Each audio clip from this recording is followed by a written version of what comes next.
Hello, internets. This is Alicia Sterling from Geeks Without Bounds once again for a mentorship with ServiceAdvisor. And again, we have Mark Smythe, president of our board of directors, here to talk to Darius, and this time also Mac Hardy. Hi. Sorry? Hello. To talk about ServiceAdvisor and targets and the roadmap. So, Max, since this is actually the first time that you're on these calls with Mark, could you just give a really brief introduction, who you are? Sure.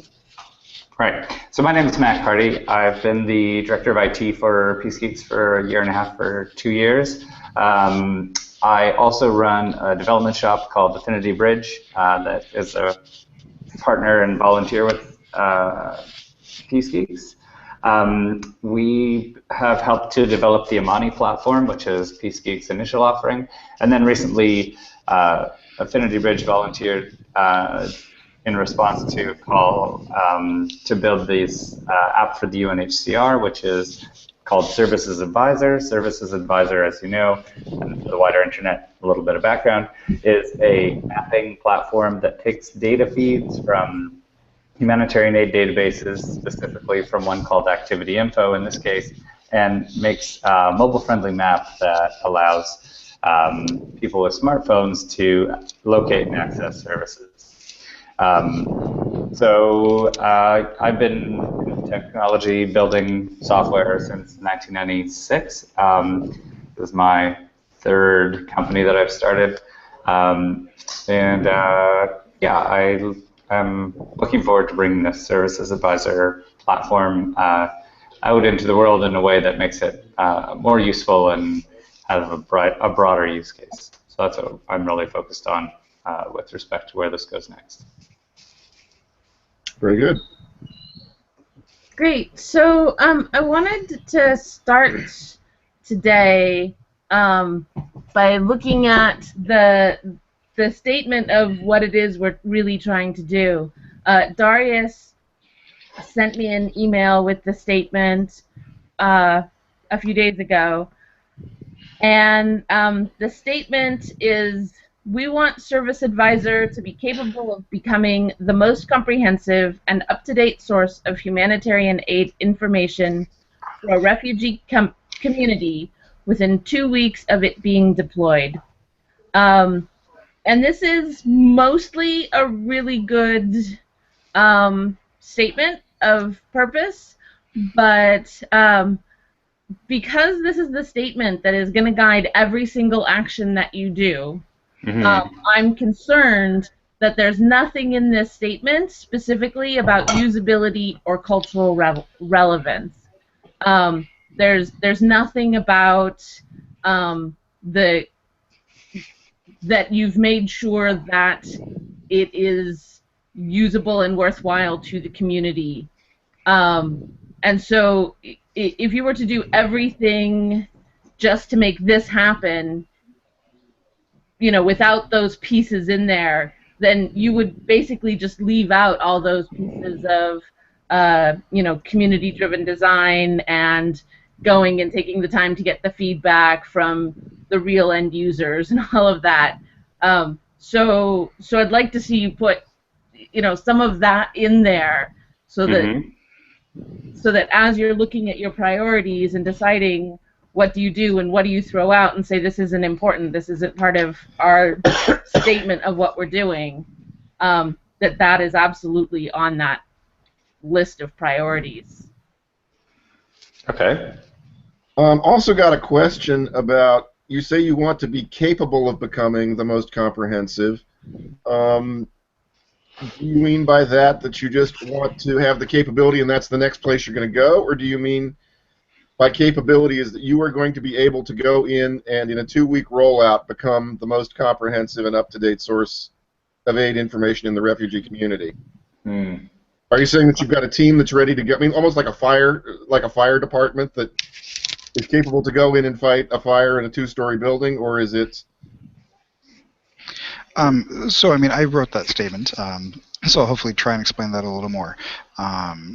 What I was going for is that we have the ServiceAdvisor tool, and it is heavily dependent on the information in it to be usable, and whether that's from the UN services or whether that's from information built on the ground. I think what I was hoping to get at is within the next 6 months to have that technology capable of taking any data source and then making it relevant and easily accessible to that community. So more just the functionality of the software being there if the other pieces are there. Sorry, yeah. You might want to take this down. Yeah. That was really good, what you just said. Can you say that again? Yeah, sure. So our next step is to basically focus on the next step, making sure the software is capable of taking any data set, whether that's from the UN or from on the ground, and then making that immediately usable and accessible to the refugee community. So it's more just focused on the capability of the program at the moment. Okay.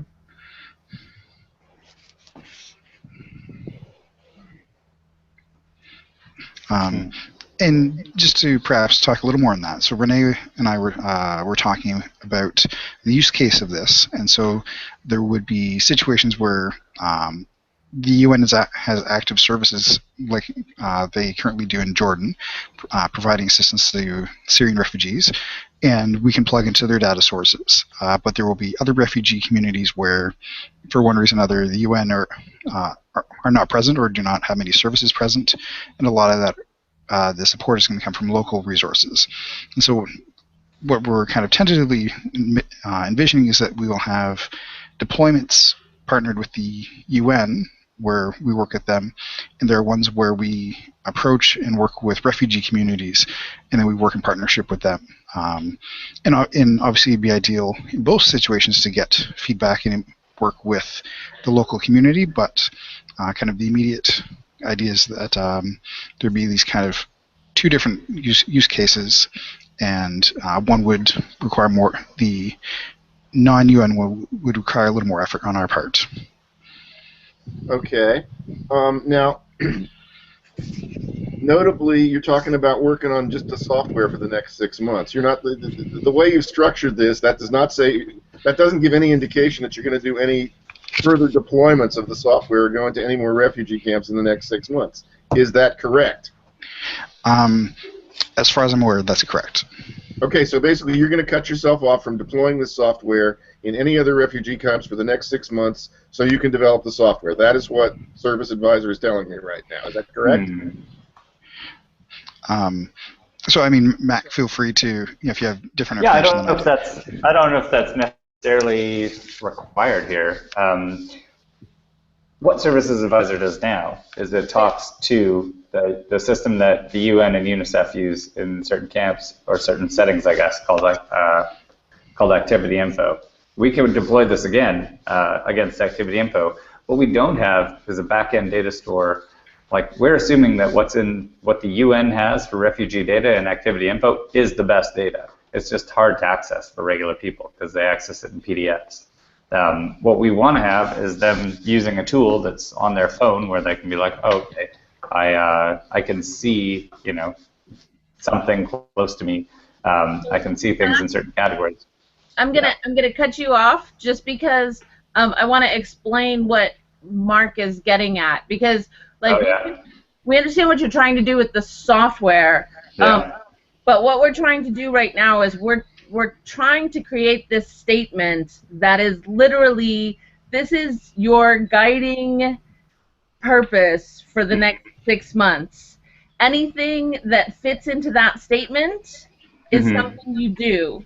Anything that doesn't fit into that statement is something that you as a group say, we're not doing that, this isn't part of our statement. The idea being that this keeps you focused as narrowly and also specifically focused on what you want to do, so that if somebody comes along and says, oh, you could do a deployment of this for daycare centers in Detroit, and you guys go, Yeah. yeah, well, our software totally would do that. And then you go, wait a second, right now, at this moment, these 6 months, we're focusing on refugee camps, not that. So we're not going to do that this 6 months. We'll reevaluate at the end of this period and decide if we want to do that sort of thing. Does that make sense? Yeah. I mean, and the pull of this kind of statement is, oh, we're going to deploy this to 20 things in the next 6 months. But I don't think we're there yet. So we do need to narrow the scope, and it may be. Right. Yeah, the point is that once you set that specific endpoint, that hard Yeah. specific, it determines how you use your resources. Yeah. And so that's what we're trying to set right now. I gotcha. The point is like, we don't have to say we're going to do this in 20. You know, maybe we're just going to say find one other deployment and to serve as a prototype, maybe for Right. making the software. So one of the problems that we kind of have with the current deployment is a total and complete lack of feedback, right? Yep, it's certainly been one way, and we don't know how effective it's been. Right. In order to build this and improve this, I think that you really need at least one more deployment. And in fact, it might be good to just have a target of one more deployment, because that deployment, you want to have a deployment in a place where you have a relationship, a good enough relationship with services on the ground, whether it's the UN that brings you in there or somebody else who brings you in there. But you have a good enough relationship with them that you're able to get the feedback that you need and work with them to actually do some of that usability testing and know what needs to be changed in the app to make it better for future deployments. Does that make sense? Yeah, and it would be great to hear from real users. Yeah. Exactly. And it also sets some parameters. God, I hate that word. It's parameters for what deployment you choose, because you're going to want it to be a very friendly organization you're working with. Whoever's running you want them to be both very capable, so they can give you the access to the feedback. And you also want them to be friendly and open to working with you. Yeah. And so that it sets some criteria for choosing your next rollout. And the UNHCR has been very friendly, because they were like, "Hey, fix this problem for us." Yeah. So we don't. Do they have any support? Do they have much in the way of supporting capabilities that can support what you're doing? Well, they're already doing.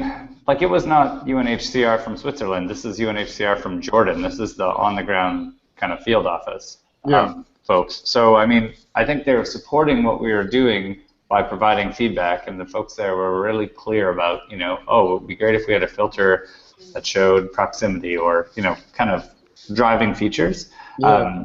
I think what we ended up, and we opened it up and had collaboration from outside, like other parties, some folks in Italy and some other folks supplying code for features.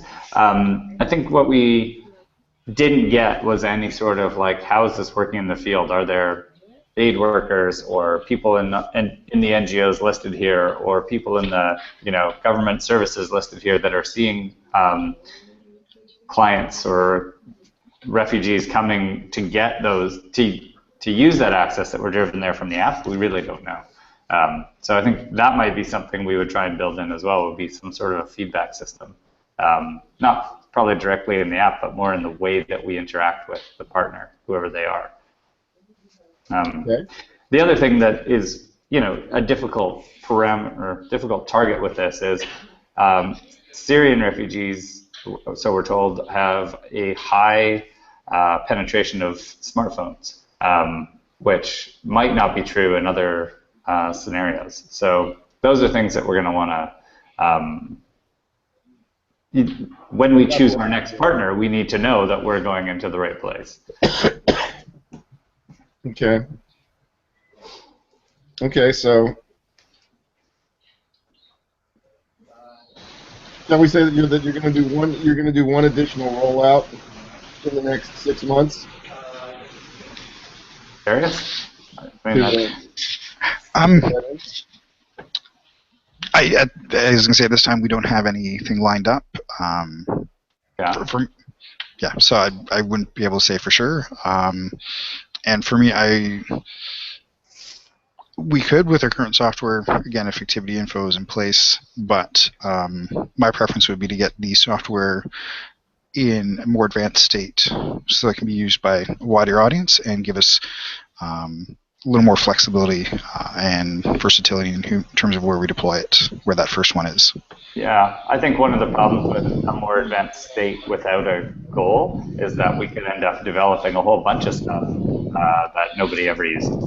And it's important to, that's why we need to talk about roadmap. We need to have some specific goals for the use case here and who these clients are. Like if it's only the UNHCR in Jordan, then that's one thing. If it's, if we can start talking to other people using activity info, then that might widen our audience a bit more. But it's unclear to me how big that audience is. I really don't know how many people use activity info and how deep that goes. What information would you need to know? What would you need to know to make those decisions? Well, some user feedback would be great. Yeah. And then probably, I think if we could talk to the people at Activity Info, who I think they're where are they? In Belgium? Somewhere in Europe, and see who else might benefit from using ServiceAdvisor, then there might be a way to grow our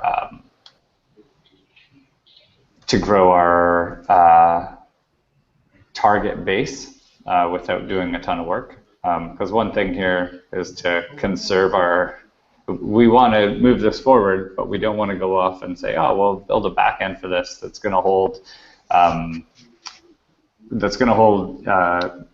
refugee services information and essentially create a competitor to something that's already in use widely. We don't need to duplicate efforts here. Yeah. So it sounds like that a conference call with Belgium is on your to-do list. On our horizon, yeah, probably. Yeah. And that sounds like one of the early things you're going to need to do, because that's one of the first places you can get feedback and find out how to get the feedback. So that's a bit of a priority. Yeah, I know Renee has been trying to get in touch with the people at UNHCR, and I'm not sure if it's just because of other events or the Christmas holidays, she hasn't heard back. So we've been trying to get in touch with them again this week, and so we're going to push as hard as we can to get that meeting and get that information. Great. Okay, so yes, Jude. So this is what I have written based on the conversation that we've had so far, taking Darius's initial statement and integrating what we've been talking about. This is a 6-work statement, right?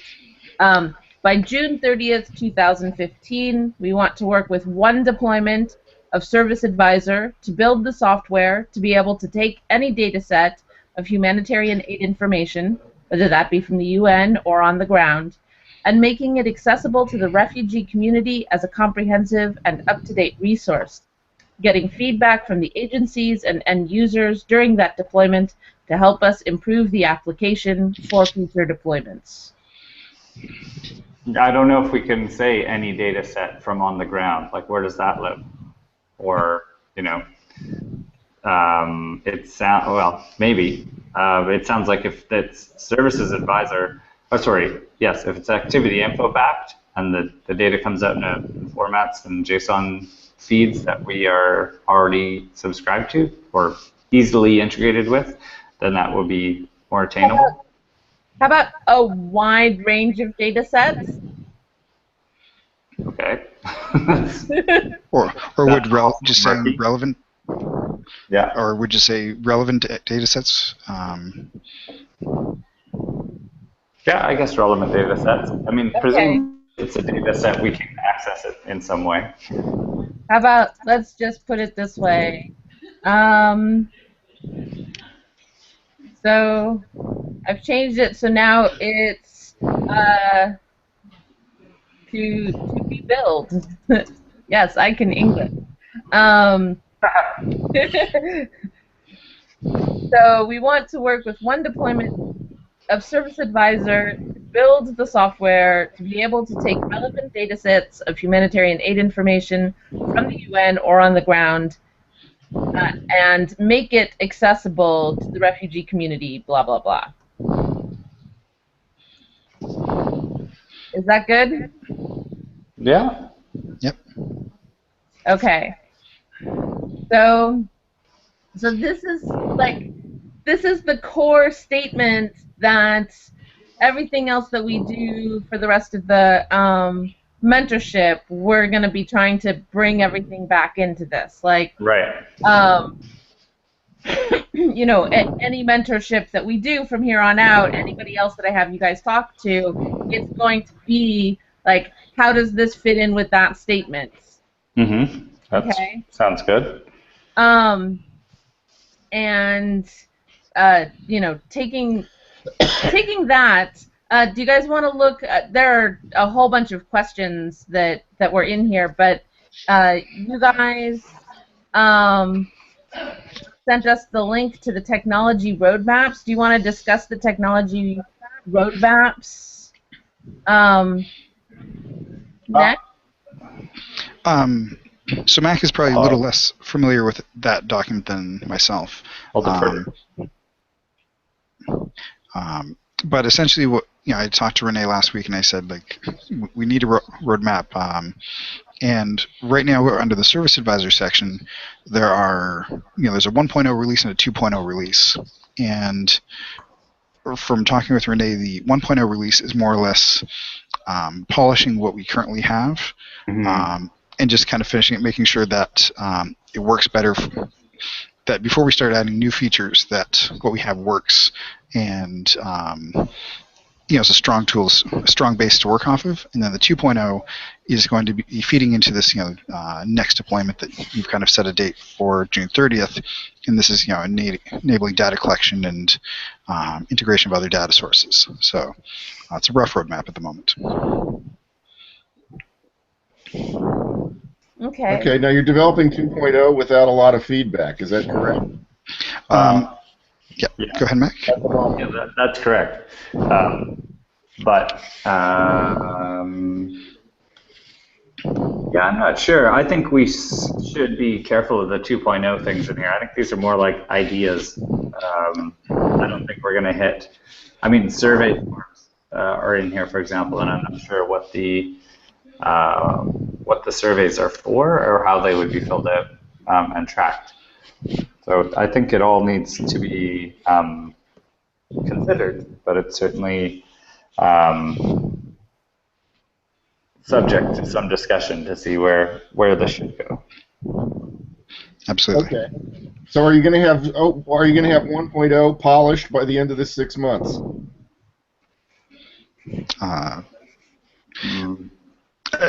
Again, it depends. Theoretically, yes. Driving. Yeah. So one major request in here is localization into Arabic, performance tuning, map view, list view, search functions, and zooming, like making the user experience better. It does those things, but it's a bit chunky sometimes. That kind of ties into performance and optimization. Yeah, and I think a lot of the things in this list need to be unpacked a bit, like strengthening data display. That can mean a lot of things.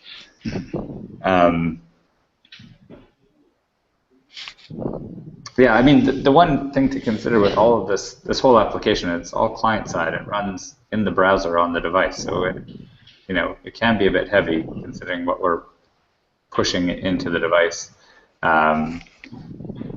Like that whole feed of everything that the UN has, for example. So when we look at things like offline mode, we need to look at caching on the device. And there's a couple different ways to do that, but we're doing it purely through a web tool set. It's not an installed app, for example. Right. Okay. At any rate, So here's my thought. Okay, so the localization into Arabic. Do you guys are you guys in need of Arabic translators? I can't speak to that. So the issue at the moment is that activity info, which is the information provided by the UN, is currently only in English and French, and so any information we pull from that service is exclusively in those two languages. But it is an open source project, and from talking with Renee, ideally, yes, we'd get people with the capability of translating to Arabic, and then working with activity info to update that information. Okay, so the question is, do you guys already have those translators, or do you need to recruit translators to do that for you? My understanding is that we do not have those translators at the moment. Okay, so I'm putting this recruit translator English to Arabic. Possibly French to Arabic too. I mean, it's Yes, or French to. It's just I have more English to Arabic followers personally, so that's easier for me. So what I need from you guys, Alicia needs from Darius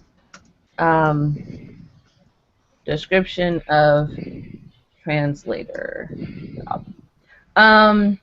So what I need from you, Darius, is a specific. It doesn't matter, like even if it's just 1 or 2 lines. Yep. You know what it is you need translated. We need this data set that you can find at this location translated to Arabic. And if it's on a at a periodic sort of thing where you're going to need a translator every so often, or you're going to need somebody to do this translation every week for anything new, whatever, just figure that piece out and send that to me. And we'll start trying to recruit that for you. Oh, that's great. Thank you. Well, it sounds to me like you're ultimately going to have to develop a system for getting this data translated into the language of the refugees. I mean, that sounds like that's going to be a real biggie for you guys. Well, it also may be that data is in the language of the refugees in the source data, and we need to localize the rest of the app. So it is a big piece, certainly, because there's 2 aspects here. One is the data feeds, we just display the data we get. So if we're pushing translations, we need to that to come from the source data. We don't want to be doing that in the app, because if that data changes, then those translations change. You know, things we would need to translate for sure would be things like labels, where it says search, or where it says filter. That stuff needs to get translated, or instructional text. But then the source document, the source data needs to come with as well, which is a whole other set of requirements that comes with the partner and their commitment. And that's one of those things where the source data, so for instance, with a deployment where you're using UN data and the UN isn't offering that data in Arabic, so you may have to have a server that holds the current translation of that data, where you've matched. I'm not sure that's in scope. Okay.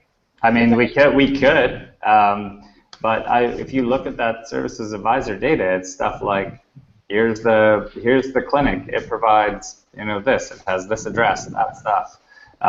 If we start asking non-local and non-authoritative people to translate that data, and then that data changes, we may end up giving misinformation. I don't know. That it's a hard problem regardless. And I think we need to be careful about how much of that bite we take, because it tastes bad when it goes bad. Good point. Yeah, you did. But you're right. That's one option. It would be to have a translation server that caches the last known translation, and we serve that up and say, hey, good luck with this. I think this might be right. But I don't know. I'm in Vancouver. That's there's that piece of it, which could be, and I hope that the partners are driving that translation, because they're the ones who ultimately are managing that data. They're the ones who are making that data real. Yeah, it seems to me that in cases where the data is being provided by aid agencies that are trying to get the information out to people, that you should be able to pull data from data feeds that they are reading that are in the local language. And I am a little bit baffled by the UN High Commission on Refugees asking you guys to create this app for refugees with the data that they themselves provided wasn't in their language. That is a little bit baffling. I'm not sure about that. Yeah, and maybe there's translations of that data that I have that we never got, or I don't know. I'm not sure that we don't have the data, but I am sure that we're not handling it the right way. So right. that might be a good thing to keep in focus here as a next step. It's like, take whatever you get, auto detect the language, or have a language told to you by the feed, and then we need to do language selection on the client app, or do it by localization, or only offer it in Arabic, or only offer it in local language, whatever that is. Right. Well, and then we might want to look at a way to flip between translations, I guess, would be the piece that comes to mind. This is a big piece of that, you need to find a deployment that you can do where you can really work with the agency That's right. asking you to deploy it. So I want to kind of pull back to that and say, what can you do now to find that that perfect partner to work with?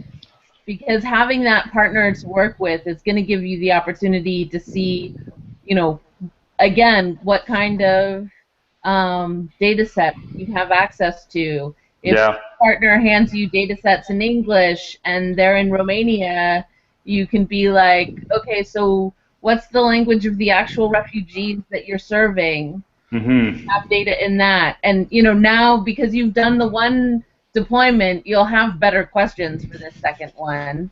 Yeah, I'm sure we will.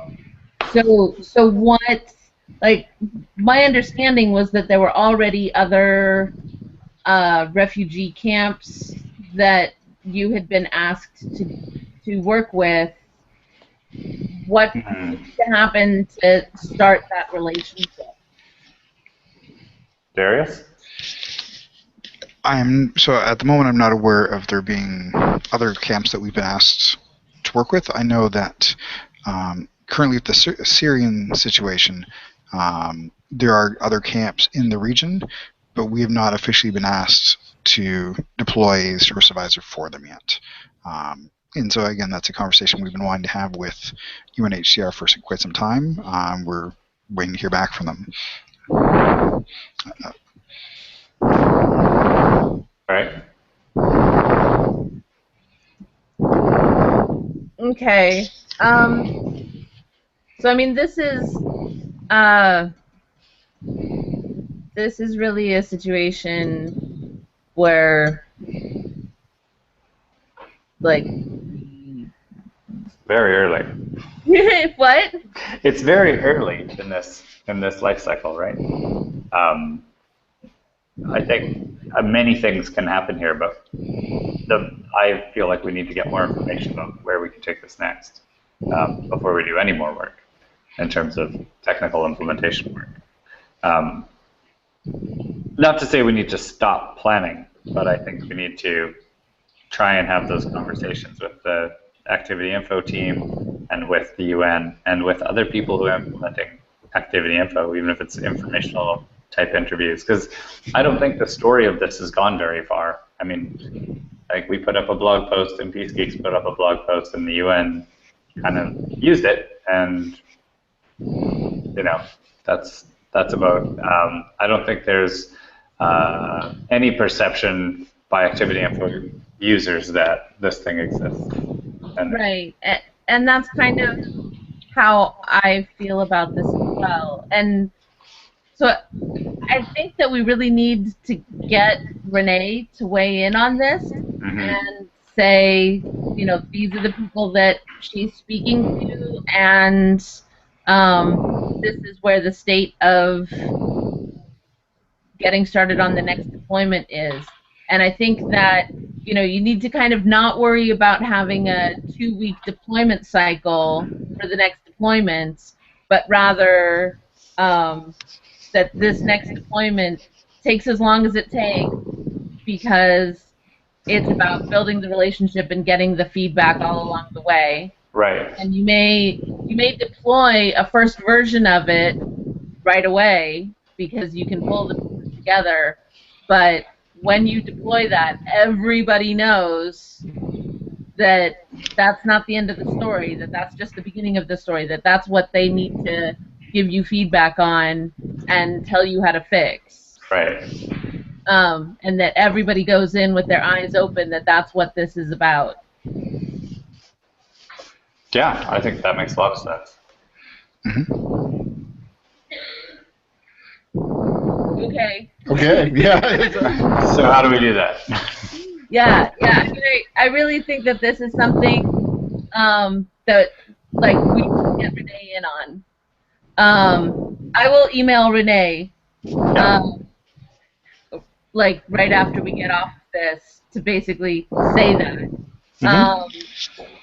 And, you know, I don't know if it's appropriate for us to have a verbal conversation between now and the next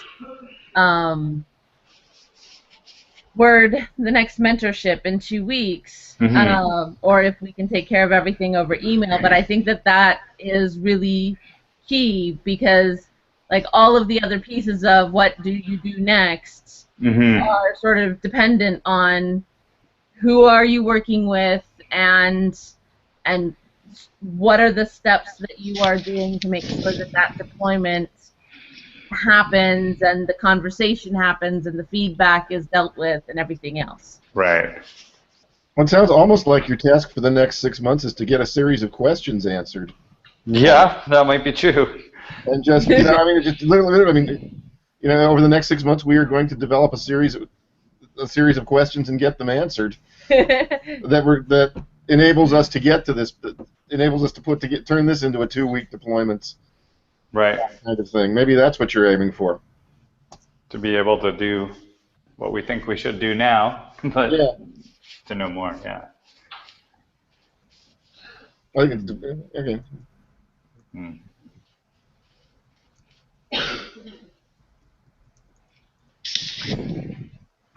Darius, what do you think? Sounds reasonable, and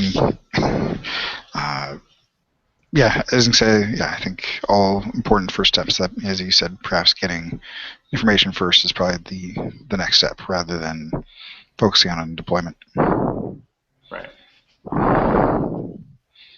So yeah, so I mean, if you can get in touch with, well, you can talk to Renee, and I'll talk to her. Mac and I can talk to her as well, and we can, yeah, hopefully get in touch with the right people and move things along. Yeah. Okay. Yeah, and you know, it's not to say that you guys can't be, that you already know of failings, right? Like, if there's a piece that you know that you can work on with optimization, then great. Be working on that on the technical side while you're waiting for the other pieces. Yeah. because I mean there's some stuff you don't need somebody else to tell you it needs to be fixed, right? Yeah, I can tell So, it's broke. so there's no need to bite your fingernails while waiting. Yeah. But still from a group-wide perspective, there needs to be a push to get that partner. Right. And To find that partner and have those discussions. And for future deployments, I think getting this language thing straightened out is going to be absolutely critical. I mean, a refugee camp in China, the Chinese will say, I have all this wonderful information, and it is all in French, and I am Chinese. What do I do? Right. Yeah.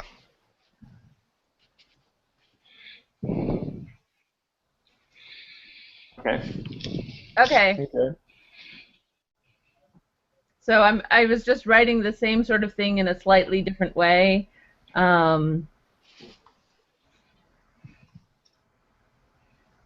We will work with a deployment partner,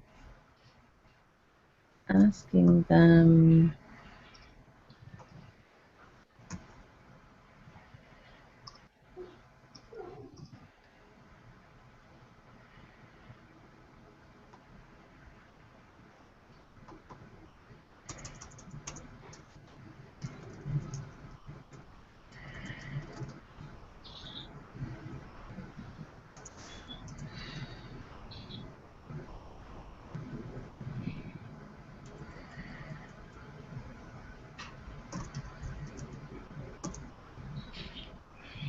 There we go. So there's another way of saying the task.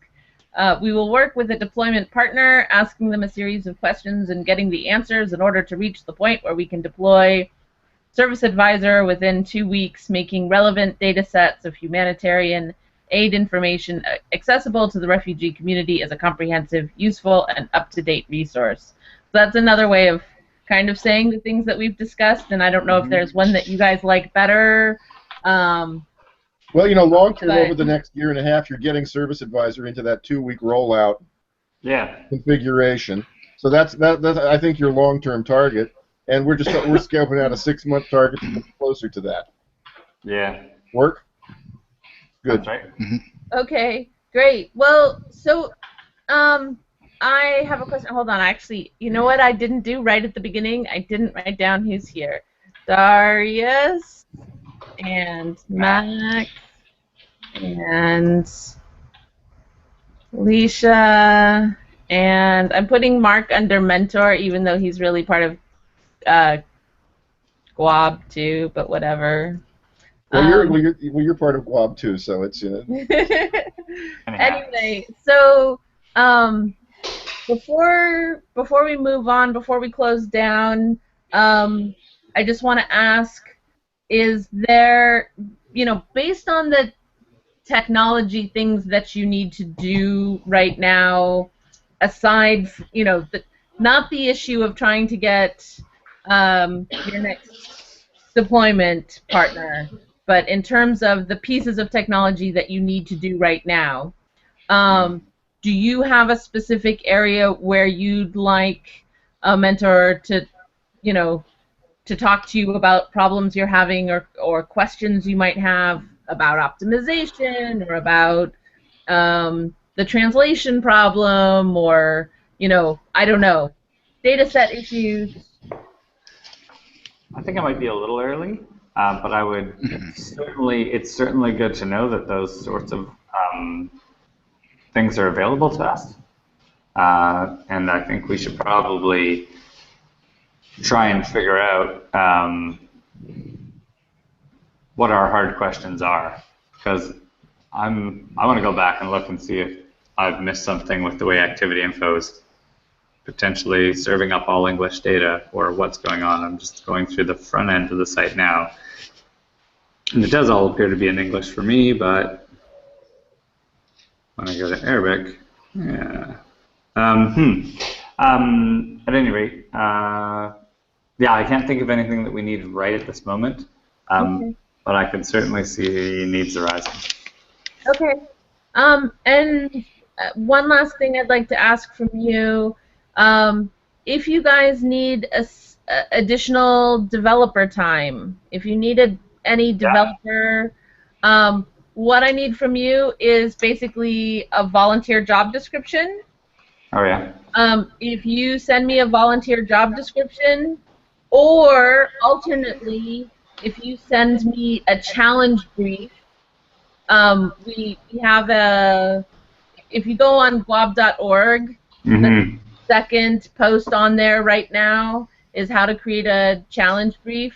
So you Okay. can either put it together as a challenge brief and we can post it as one of our Friday challenges, All right. or if you have, like, we need lots of help from a developer that we'd like to become part of our team in general on a Mm-hmm. volunteer basis, and Mm-hmm. create that volunteer, job request, and Mm-hmm. I will get that out to the community and try to get you some people. Okay. Cool. Okay? Sounds good. Okay. All right, so I'm going to put Um, that down here as a to-do, and I will send you guys emails also a week from now reminding you of the to-dos before the next one, before the next mentorship. Darius, do you have anything else you want to add? Not at this time. Okay. all right. Thank you Okay, very much. great. Thank Take you, care. guys. Take care. Bye. Right, bye. Bye.